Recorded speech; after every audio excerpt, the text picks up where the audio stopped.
Right, hi everyone.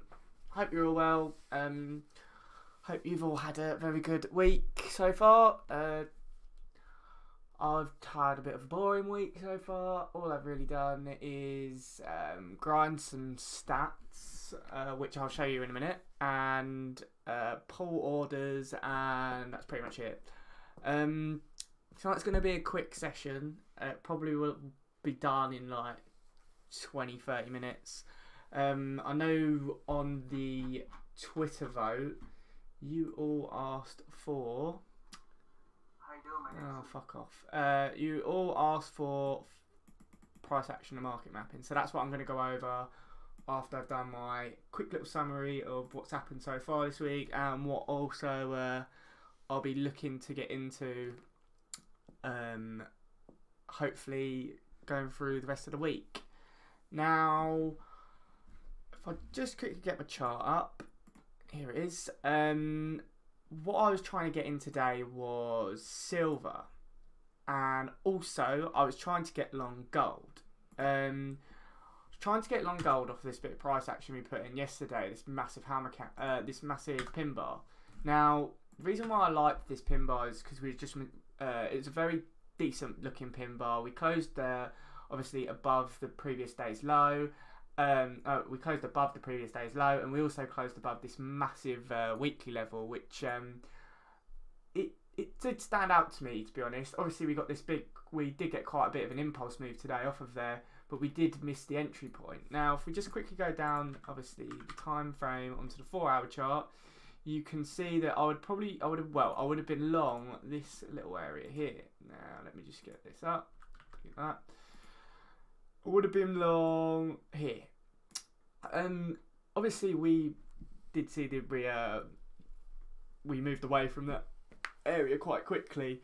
I was quite annoyed at this, so what I then did instead is I tried to get long on silver. Now, the reason why I like the silver trade a bit is because we've broken the weekly level and we got a decent bit of space above it, and what I'm trying to do is actually go for either this little high here and these lows, because there's obviously quite a clear level which is there. That would be definitely the first trouble area. But what I've found all day is it just doesn't really want to hit my order at all, and it's just grinding towards there. So what I might do later tonight is actually pull this order if we don't get it.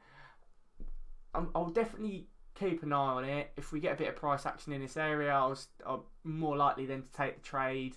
But yeah, except for that, there was definitely nothing else that I've really looked at for the past couple of days, and definitely today. Looking at the charts though, from what's happened today, there's definitely one area which is kind of speaking out to me, and it's actually this area on the euro dollar. Now, the reason for this is just because we've broken this weekly level, and as of yet, we never know, because there's still 20 minutes until the close of close. We've got quite a decent bit of space coming on, and I think hopefully what we'll find is we'll come back round to retest, and I'll have a 32 pip stop, and my take profit will actually be on this level, this daily level here. Now, if we quickly go on to the higher time frame, we will also see that we've got this massive engulfing bar.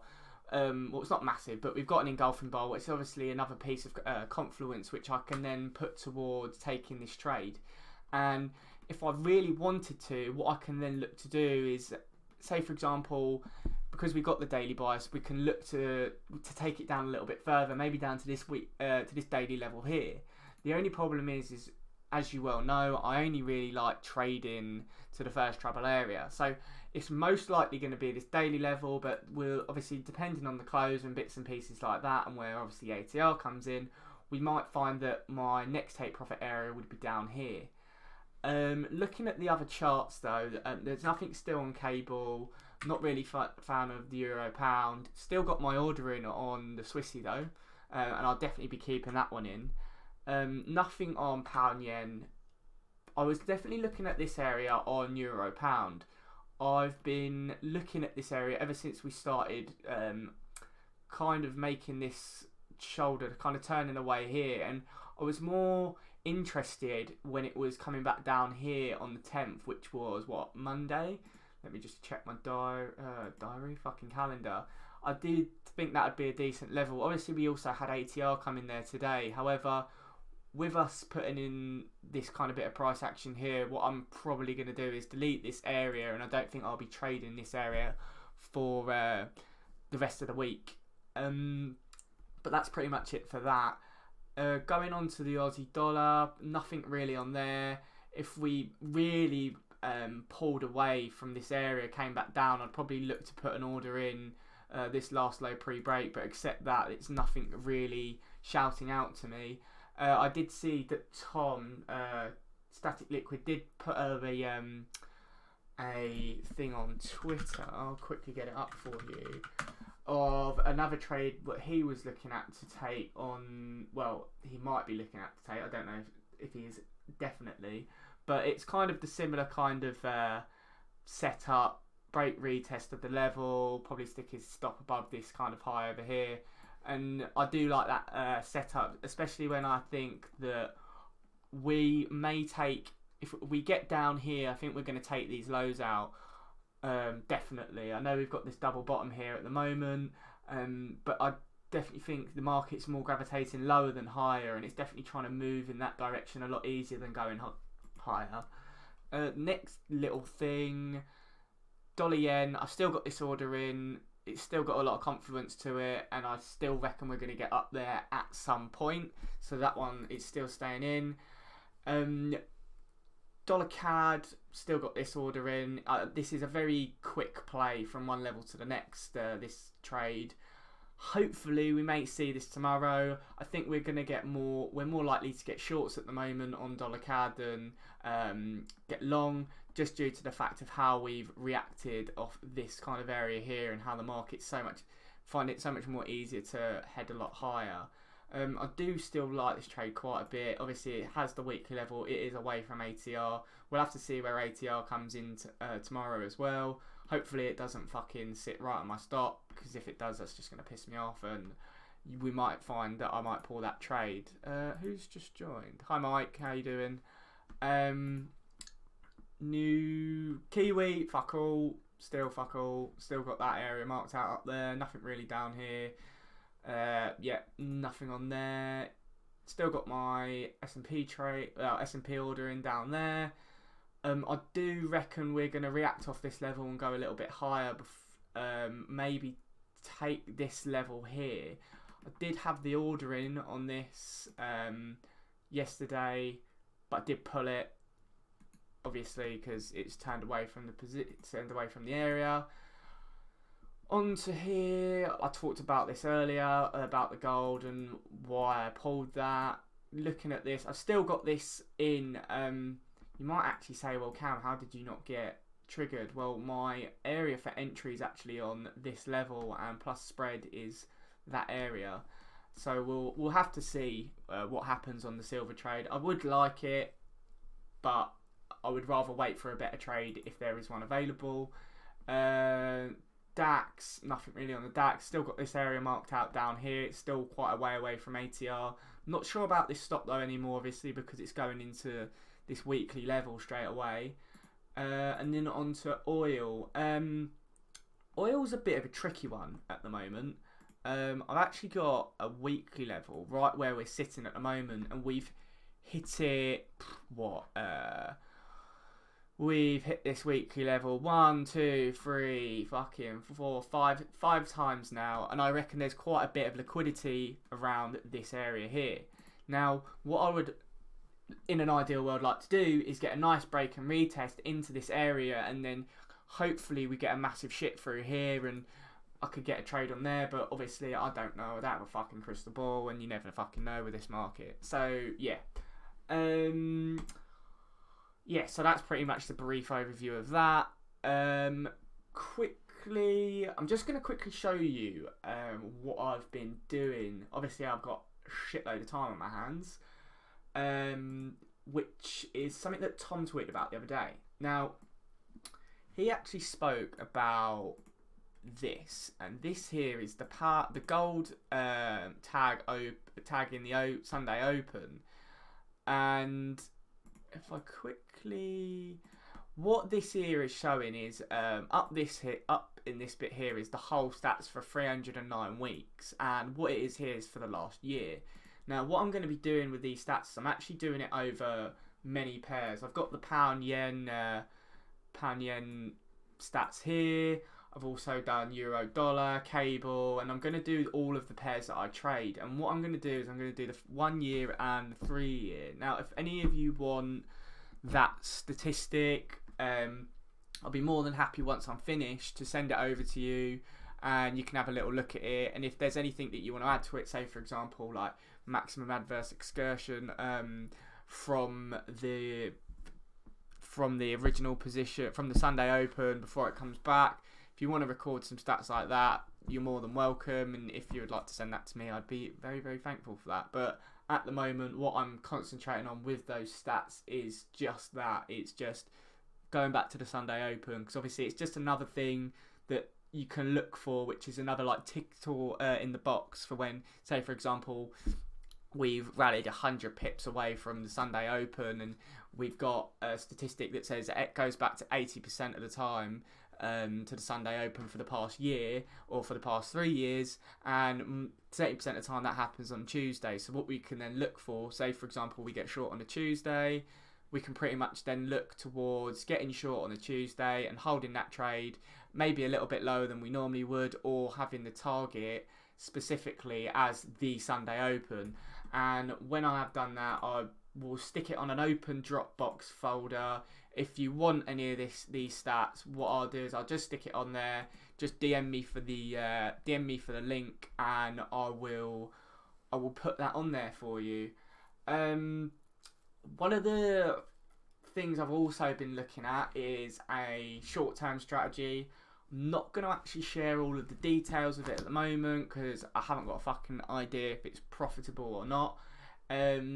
Just a brief like elevator pitch of it so far. It's pretty much using moving averages to find the trend of the chart, making sure that the moving average on one chart is same as a higher time frame, so you've got the same trend, and you're pretty much just scalping, selling pullbacks or buying pullbacks into the levels, and breaking retests of pivot levels, and using ATR as well. But what I'll do is once I've done that, and if it is something that is good and I've had a second opinion on it as well, what I will do is I will start making it into some, well, if it's good anyways, and if anyone actually gives a fuck, I'll put that into some kind of like educational material or some bollocks, and you can have a look at that. The thing that you obviously said was to go over market maps. Now, there's only two of us in here. It's me and Tom, and no one else, because I'm a fucking loner, and you lot are all cunts, and you haven't fucking joined tonight. What I'm going to do is quickly go over some of the obviously you said market maps and price action. So what I'll do is I'll just pick a few random charts which I'll map for you, and I'll show you what my process is when looking at maps, how often I map, and just pretty much shit like that. So what I'll do is I'll go on options quickly and take off my orders. Take my orders off on here. View, options, orders. And I'll just do these three for now. If anyone jumps in the chat and wants a specific chart done for them, I'll do that. I'll do it after I've done these ones. Now, I was taught to map markets by Dante. Now, if you want the actual education, get in contact with Tom. He'll be able to explain it to you a lot better. I don't do it exactly how he does it, but I pretty much do it very similar. I don't know if this video is probably actually going to go onto YouTube either. I'm not too sure. Whoever's in the fucking live stream is pretty much going to get this. But what I pretty much do is I just work my way down from different through the from the weekly level down to the daily level. I don't actually have lower time frame levels really. I'm not really a fan of them. It makes the chart very messy, and before I know it, I'm having an epileptic fit, and I've fucked it, and I can't trade for the day. By the way, to anyone who's epileptic, that was a joke. Don't fucking sue me, and don't whinge at me. So yeah. So what I pretty much do is I will look for the major lows and the extreme low and high of kind of areas. So what we can say is we've got the low over here, which coincidentally is also an area of support over here. We will then go to this major high over here, which as you can then see is support. The extreme high over here, extreme high. Well, I'd actually go for this low. Then the next part I would go for is actually this level here, which is an actual current weekly level that I'm looking at over here, because we've also got the support and all the other shit over there here, and I'm pretty sure, let me have a little quick look. Oh no, I've missed one that I would take. That one there. Now that is very, very brief and quick of how I map the markets. And you might say to me, well, Cam, why are you doing it from the right? Why and starting from the left? Now, what I was told is always you're only really interested in what's happened recently. Now, it's great to have old levels. Brilliant. If these old levels haven't been touched, say for example this level over here or this level down here, in ages there'll be solid levels to come back to. However, we're only really interested in current affairs. It's the whole fucking thing with trading and pretty much just shit like that. Now, if we quickly go then and do the same thing on the daily chart, what we'll then see is I'll do them in orange, and I'll then do exactly the same thing as I just did. I'll look for areas where we're kind of finding confluence and major highs and lows. Now, it will sometimes get very difficult to actually choose which one's kind of the best level in quote marks. You could argue to have your thing here because it's more solid, or you can then argue to have it here because then you've also got the level over here. However, what you can see is obviously it's kind of the same. It's in the same area. As long as it's kind of in the same area, it's quite accurate still. The next level I'd be looking for would be this major high there, and going off that, I'd probably put this here. And after that, we can go more to there. I like that one a bit more just because it goes more in line with that there and with the lows over here. Probably won't do any more levels than that, just due to the fact that you start each text with one of cunt, ledge, or you batty. Who the fuck just tweeted that to me? Pretty high strike rate with these. Yeah, I pretty much do actually. Thanks, Joe. So yeah, put that 1 second, putting that back there. But yeah, that's how I would kind of look at it. I also like this level here because we're also then going in line with these lows over here, and you can kind of see there's quite good support and resistance around there. It's not been very messy. Say for example, if we had a fucking level in the middle of this bollocks, you could argue that it's not a proper level due to the fact that there's just so much fucking mess there. So yeah, pretty much that's pretty much how I map my market. Going on, what I can do quickly is go into US dollar yen. I'll do a very, very brief. I won't say the reason why, because obviously I've said previously in the previous part why these are the levels I've chosen: extreme high, extreme low, and pretty much the going from the right. Pretty much there, over here, here, over here, up the top here, and next one would be there. And that's kind of how I'd map my market. Pretty much done. Then go down onto the lower time frames, and I'd put my daily levels in. Oh, fuck you, C trader. Pretty much go here. Next level. Obviously, like I just said, we're going for the most recent one. Put that there. Orange. This.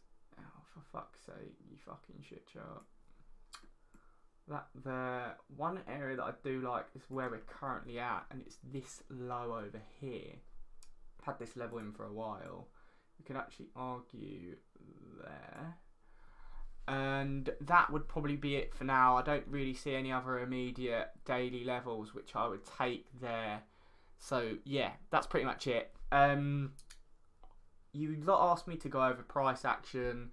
There's not really enough people in the room right now for me to go over it, because then I can't really explain and make sure that you understand it. So what I'll do is I'll go over that on Friday. I'll put that quickly down on my notepad. Friday PA. What we'll also go over is the classic price action patterns, PA patterns, like head and shoulders and bollocks like that. Now, you might be asking, well, Cam, why are you going over them? Now, what you will see is it's mainly on baby pips and shit like that. All these fucking pattern shit come up. And you also might have seen my tweet the other day, where I quote tweeted what David said. Now let me just quickly find it.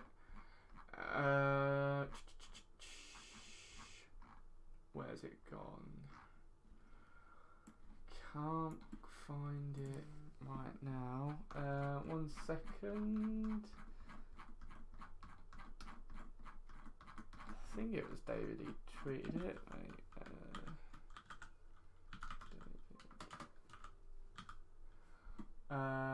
Not that tweet. Here. So, oh, that's my alarm to tell me the market's going to close soon. Right. So this was the tweet here. Why is it not loaded?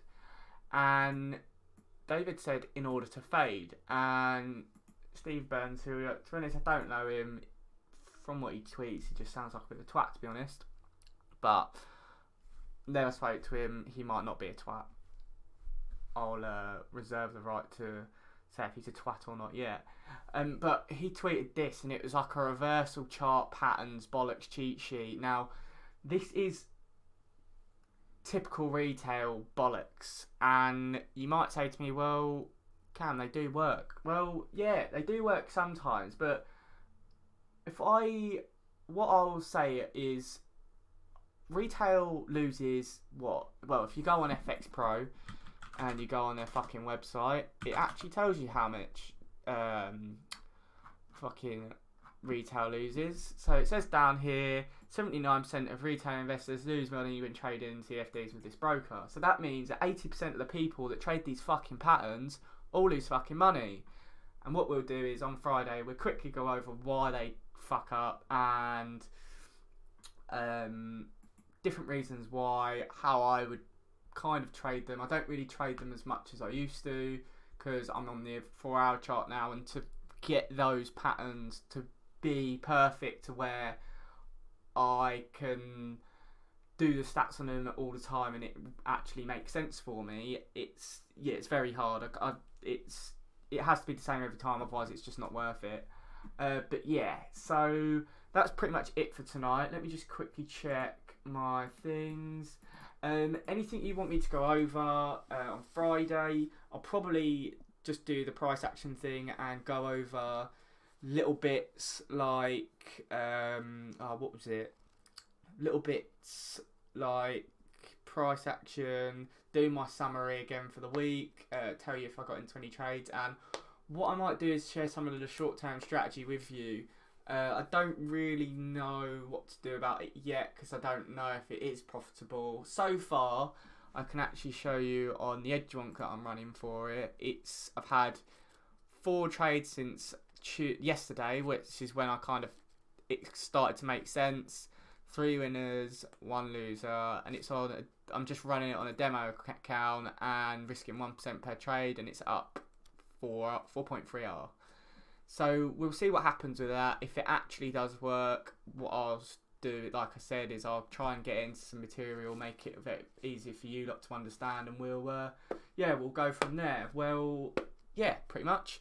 Hope you lot have a good rest of the week. I will speak to you on Friday for a little catch up. And yeah, I'll speak to you then. Have a good week, guys, and I'll speak to you soon. Bye.